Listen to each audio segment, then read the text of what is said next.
Hello વિદ્યાર્થી મિત્રો, એક આપણા મિત્ર હતા, એમનો મેસેજ આવેલો કે ભાઈ આ પ્રશ્નનું સાહેબ સોલ્યુશન આપો. તો હું તમને મસ્ત રીતના સમજાવવાનો છું, બરાબર ને? આ જ પ્રશ્ન તમારે ઘણી બધી વખત ટેટ 1 માં આના જેવા પૂછાય છે ટકાવાળા.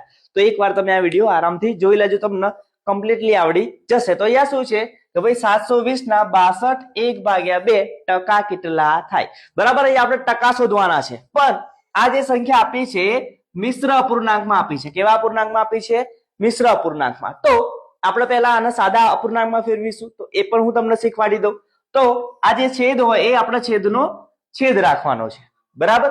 પછી આ બે સંખ્યાનો તમારે કરવાનો ગુણાકાર, અને ઉપરવાળી સંખ્યા એનામાં કરી દેવાની તમારે પ્લસ. તો 62 ગુણ્યા 2 કરશો તો 124 થશે, અને 124 ના 1 125, બરાબર? તો આ આપણે કરી દીધું, આનું સાદા અપૂર્ણાંકમાં ફેરવી દીધા, બરાબર? મિશ્ર હતા એને સાદામાં ફેરવી દીધા પહેલા. પછી જુઓ અહીંયા આવું છે કે ભાઈ 720 ના આટલા ટકા, બરાબર?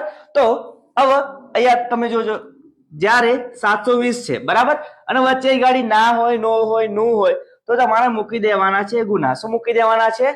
ગુણાકાર.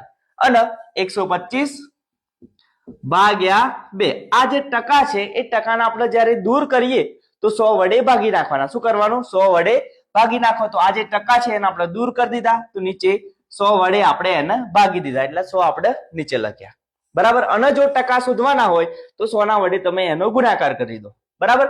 હવે જેટલું અંશ અને જેટલું છેદ ઉડે છે એટલું આપણે ઉડાડી દઈએ, બરાબર? આ 1 0 જતું રહેશે, બરાબર? અહીંયા આ 10 છે તો 5 દુ 10 લખાય. આ 125 છે તો 25 પંચા 125 લખાય. આ 5 ગયા, બરાબર? અહીંયા 72 છે તો 36 દુ 72 લખાશે. આ બે ગયા. અહીંયા 18 દુ 36. હવે શું વધ્યું? ખાલી 18, અને અહીંયા વધ્યા તમારા 25. તો 18 ગુણ્યા 25 કરી દેશો તો જે તમારો જવાબ આવશે એ જ આનો આપણો જવાબ બની જશે, બરાબર? તો એકદમ સિમ્પલ છે. ખાલી અહીંયા મિશ્ર અપૂર્ણાંક આપેલું છે એને પહેલા તમે સાદામાં ફેરવો. સાદામાં ફેરવી દીધા પછી અહીંયા જો વચ્ચે ના છે તો ગુણાકાર મૂકી દો. અહીંયા જે ટકા છે એને દૂર કરવા છે તો 100 ના વડે તમે ભાગાકાર કરી દો, અને જેટલું સાદુરૂપ અપાય એટલું તમારે આપી દેવાનું. તો તમને અહીંયા જવાબ તમારો મળી જવાનો છે. તો સરસ મજાનું આવું ગણિત શીખવા મારી સાથે જોડાયેલા રહો, અને તમને જે પણ પ્રશ્નમાં કઈ ડાઉટ હોય તો એ મને વોટ્સઅપમાં મોકલી આપો અથવા તો મેસેજમાં મોકલી આપો. તો એનું આપણે ટાઈમ હશે તો તમને સોલ્યુશન કરાવીશું. Thank you.